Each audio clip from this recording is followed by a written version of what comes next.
तकब्बुर का अंजाम, कौमे आद और स्तंभों वाला शहर इरम। भावनात्मक संगीत शुरू होता है।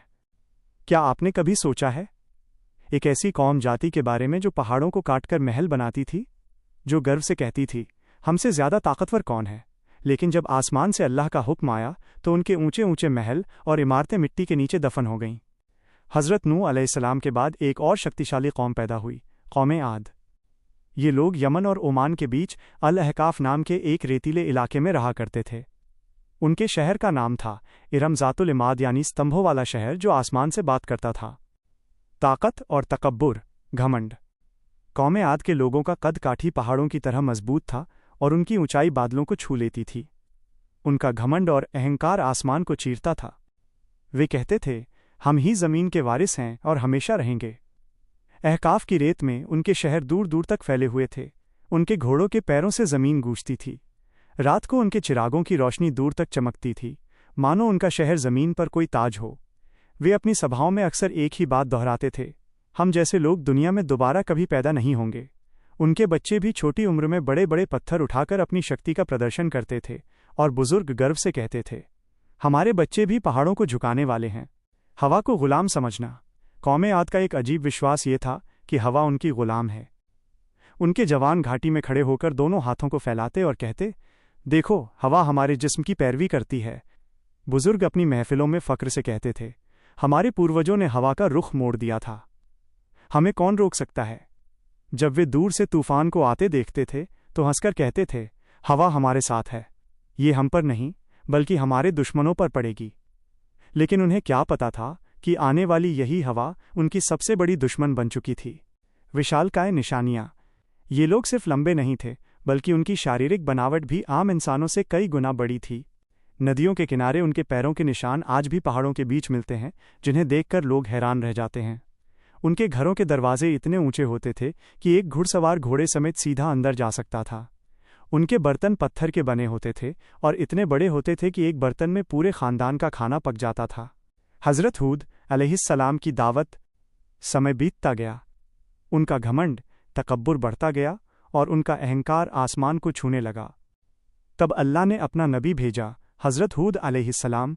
हज़रत हूद अलैहिस्सलाम ने उनसे कहा, ऐ मेरी कौम, सिर्फ अल्लाह की इबादत करो, उसके सिवा कोई तुम्हारा माबूद नहीं है।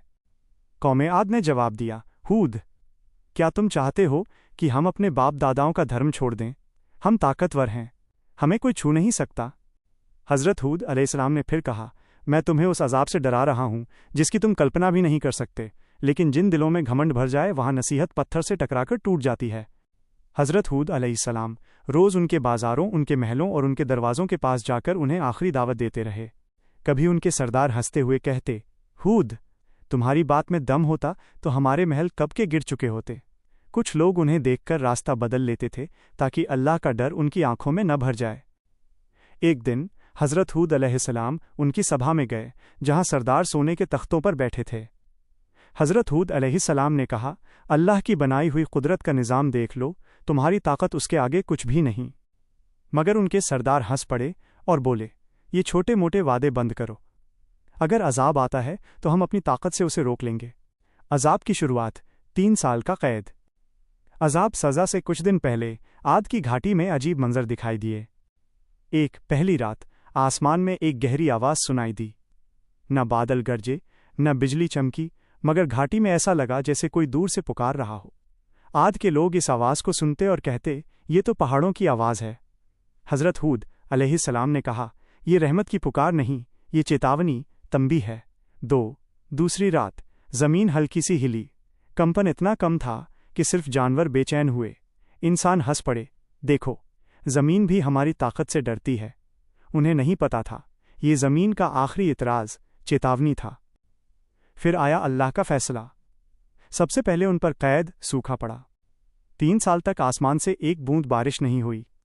नदियां सूख गईं, बाग जल गए और ज़मीन पत्थर बन गई। पहले साल उन्होंने कहा, ये तो मामूली मसला है, हम ताकतवर लोग हैं। दूसरे साल प्यास ने उनकी ज़ुबानें सुखा दीं। खाली मटके दीवारों से टकराते, जानवर प्यास की वजह से गिरने लगे। तीसरे साल आद की ज़मीन से वो हंसी, वो फ़ख्र, वो आवाज़ ही गुम हो गई जो कभी आसमान से टकराने का दावा करती थी। जब लोग हज़रत हूद अलैहिस्सलाम के पास आए तो आपने बस इतना कहा, अब अजाब का वक्त करीब है। 7 रात 8 दिन का तूफान। फिर एक दिन आसमान में 3 बादल नजर आए, एक लाल, एक सफ़ेद और एक स्याह काला। आसमान से फरिश्ते ने पुकारा, ए कौमे आद, इनमें से एक बादल चुनो। सरदारों ने हंसकर कहा, काला बादल, उसमें पानी है, रहमत है। मगर उन्हें क्या पता, उस बादल में रहमत नहीं बल्कि कहर आफत छुपा था। आसमान काला हो गया, हवा ठंडी हुई, लोग नाचने और चिल्लाने लगे, देखो बारिश आ गई। लेकिन वो पानी नहीं था, वो अजाब का तूफान था। एक पहला झोंका, धूल और पत्थर उड़ गए। आंधी के हर झोंके में उन्हें लगा कि हवाएं उनका नाम मिटा रही हैं। दूसरा झोंका, बड़े बड़े पेड़ गिर गए, जानवर उड़ गए, उनकी सारी मूर्तियां, उनका सारा घमंड, उनके बाग, उनका शहर सब हवा में बिखर रहे थे। तीसरा झोंका, इंसान हवा में फेंक दिए गए। उनके महल, जो कभी स्तंभों पर खड़े होकर आसमान से बातें करते थे, अब रेत के नीचे गल गए। 7 रात और 8 दिन तक वो भयानक तूफान चलता रहा। आसमान गरजता रहा, जमीन कांपती रही, उनके महल, उनकी शान सब मिट्टी में मिल गई।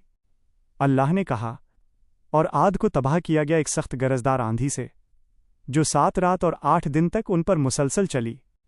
जब हवा रुकी तो सिर्फ सन्नाटा था, रह गया सिर्फ रेत का समंदर और गिरे हुए तने, जैसे खजूर के खोखले तने।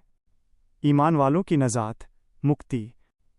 लेकिन उन चंद लोगों को जो हज़रत हूद अलैहिस्सलाम के साथ ईमान लाए थे, अल्लाह ने बचा लिया। उन्हें पहाड़ों की एक गार गुफा में पनाह दी गई। हज़रत हूद अलैहिस्सलाम ने कहा, ऐ मेरे रब, तू सबसे ज़्यादा रहम करने वाला है, हमें उन रास्तों पर कायम रख जो तेरी तरफ ले जाते हैं। जब हज़रत हूद अलैहिस्सलाम तबाह हो चुके शहर को देख रहे थे तो उनकी आंखों में आंसू भर आए। ये वो लोग थे जो कभी कहते थे, हमसे ज़्यादा ताकतवर कौन, और अब उनकी जिंदा निशानी भी हवा में बिखर चुकी थी। हज़रत हूद अलैहिस्सलाम ने कहा, घमंड, तकब्बुर का अंजाम हमेशा तबाही है और अल्लाह की नाफरमानी हलाकत। आज भी अहकाफ की रेत के नीचे उनका शहर इरम दबा हुआ है, एक गवाही के तौर पर, जो कहती है, ताकत और शान से नहीं, सिर्फ अल्लाह की इताअत, आज्ञाकारिता से इज्जत मिलती है। ये सिर्फ एक कहानी नहीं, ये एक हकीकत है जो हमेशा याद दिलाती है कि जब इंसान घमंड करने लगता है और जुल्म व नाइंसाफ़ी कायम करता है तो अल्लाह उसे मिटा देता है। क्या आप कुरान की ऐसी किसी और ऐतिहासिक कौम या घटना के बारे में जानना चाहेंगे?